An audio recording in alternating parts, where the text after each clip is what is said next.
Tánaiste, we have entered the second year of the greatest crisis in recent history.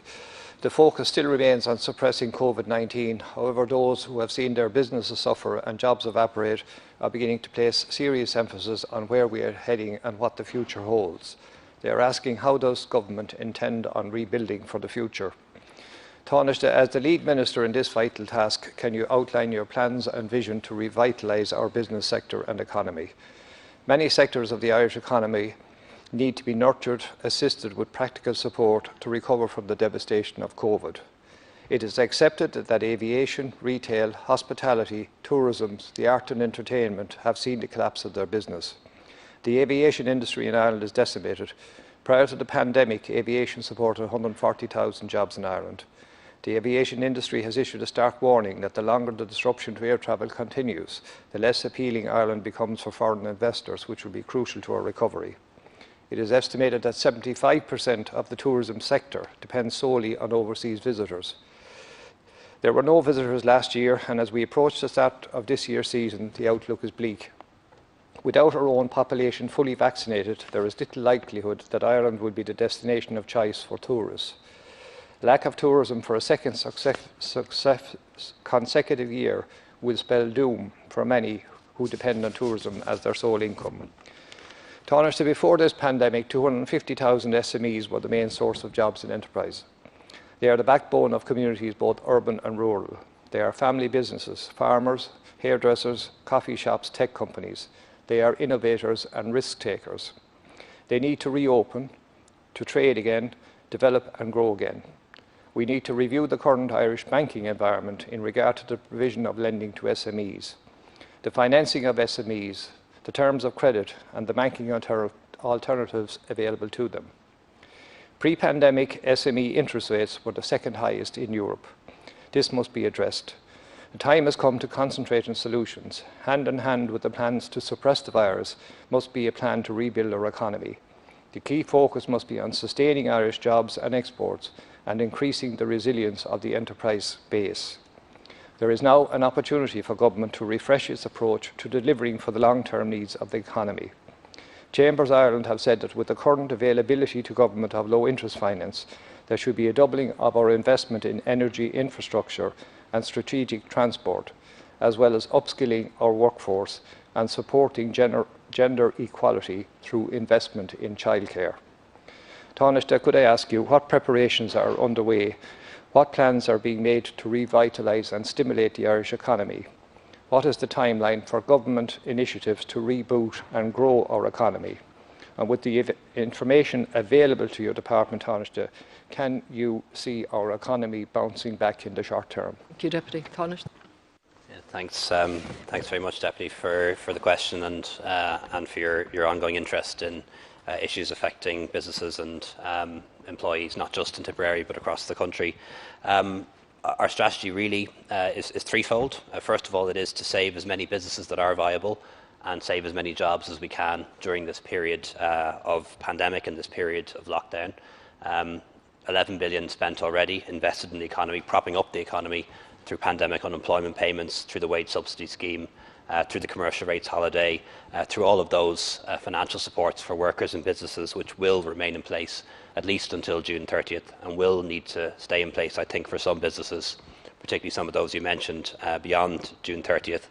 The most important part of the strategy, of course, is to beat the virus through testing, tracing, non-pharmaceutical interventions, vaccines, to get the virus down to low levels, therefore allowing us to reopen the economy safely and in a sustainable way. Those businesses that I talk to say to me that when they're told they can reopen next time, they want to know that it's going to be for good, or at least for a prolonged period.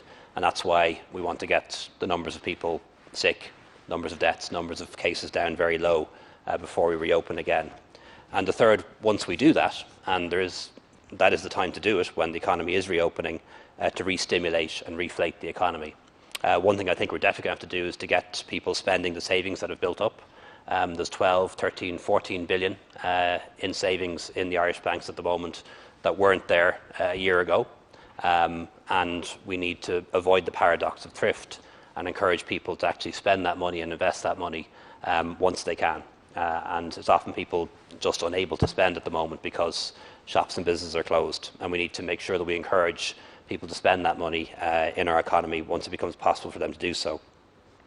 Part of that, I think, is giving people the reassurance that while we will need to bring the deficit down, that's not going to involve cuts to pre-existing, pre-pandemic welfare payments or pensions. It's not going to involve pay cuts, at least where we control pay levels, and it's not going to involve increases in income tax.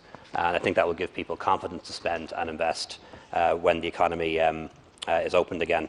And then there's the National Development Plan, the €850 million money from Europe, and the billion from the Brexit Adjustment Fund, all of which can be used to stimulate and reflate the economy once it's able to reopen. But that's the key to it, of course. Just finally on aviation, to say that 200 million has already been provided to the aviation sector under different headings to airports and airlines, and we are in further discussions with Aer Lingus regarding a package of financial support for that airline too. Michael Lowry. Thank you, Taoiseach. Could I say also that the availability and access to funding is crucial for our small and medium-sized businesses, and I believe that we should review the option of establishing a state-supported community bank. The post office network and the credit unions have the capacity and ability to bring financial services to the public. This community model works very successfully in Germany and other European countries. Pillar banks and a community bank can coexist in this market. The departure of Ulster Bank has left the Irish consumer reliant on a duopoly. Ulster Bank holds approximately 20% of SMEs lending. We now know that Bank of Ireland and AIB are buying up their loan books. This will mean less competition for the consumer. Our economy needs a competitive edge within our banking system. Monopoly by the pillar banks will lead to restrictive and selective lending. It will facilitate higher loan charges and general manipulation of the consumer. Lack of competition in the financial sector will disadvantage business and enterprise and hold back our economy. Thank you, Deputy. Can this banking situation be reviewed and avail this opportunity at the moment with Ulster Bank leaving to bring a Yeah, thanks very much, Deputy. I think you're absolutely right. Access to finance is crucial for businesses, particularly small business sector.